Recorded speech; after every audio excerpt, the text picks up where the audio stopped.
જય ગૌ માતા। આજરોજ અમારી ટીમ રાજકોટથી 40 કિલોમીટર દૂર ખજૂરડી નામના ગામડાની ગૌશાળાની મુલાકાતે આવેલી છે। મારી બાજુમાં દાદા ઊભા છે। વર્ષોથી આ દાદા એકલે હાથે જંગલ જેવા વિસ્તારમાં શહેરથી ખૂબ દૂર આ બધી ગૌ માતાનું શ્રેષ્ઠ રીતે જતન કરી રહ્યા છે। મિત્રો, 33 કરોડ દેવતાનો જેમાં વાસ છે। ગાયને રૂવાડે રૂવાડે એક એક ભગવાન એક એક દેવતા બિરાજે છે। આ જ બધી ગૌ માતાના ઘી, દૂધ, છાશ, માખણ કે અન્ય ગૌ પ્રોડક્ટ ખાઈને જ આપણે અને આપણો પરિવાર મોટા થયા છીએ।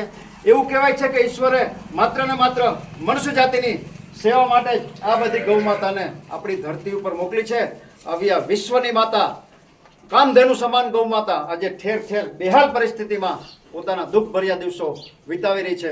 ગામડે ગામડે આ બધી ગૌ માતા પોતાનું પેટ ભરવા માટે કચરાનો ઢગલો ફોફોસતી હોય છે, પીવાના પાણી માટે ગટરમાં મોઢું નાખતી હોય છે કે કાગળ, કચરો કે અન્ય અખાદ્ય પદાર્થ ખાઈને પોતાનું જીવન ગુજારવા મજબૂર બની છે। મિત્રો, અત્યારે સૌરાષ્ટ્રની ધરતી 40, 42, 45 ડિગ્રી તાપમાનમાં ભઠ્ઠાની જેમ સળગી રહી છે। ઉપરથી સૂર્યદેવતા અગનગોળા વરસાવી રહ્યો છે।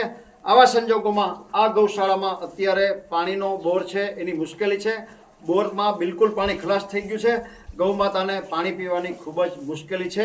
અહીંયા અર્જન્ટ એક બોર કરાવવાની જરૂરિયાત છે। અંદાજિત ખર્ચો 70,000 રૂપિયા થાય છે। જે કોઈ ભામાશાને, જે કોઈ સમાજના શ્રેષ્ઠીઓને, ગૌ પ્રેમી મિત્રોને આપણી માના પેટને ઠારવા માટે આવી ભરભરતી ગરમીમાં એને થોડી સાતા મળે, ઠંડક મળે એ માટે પાણીની વ્યવસ્થા કરી દેવાની અનુકૂળતા હોય, પોતાની લક્ષ્મીનું શ્રીદાન માના પેટના ટાઢક માટે કરી ઈશ્વરના અનન્ય આશીર્વાદ પ્રાપ્ત કરવાની ભાવના હોય તો અમારો સંપર્ક કરી શકો છો। Mobile number 9825077306। ગૌ માતાની વ્યથા, એનું દુઃખ, એની પાણી માટેની જરૂરિયાતને રજૂ કરતો આ શોર્ટ વિડીયો આપના ગ્રુપમાં વારંવાર શેર કરી આપ સૌ જરૂરથી પુણ્યના હિસ્સેદાર થજો એવી આપ સૌને પ્રાર્થના।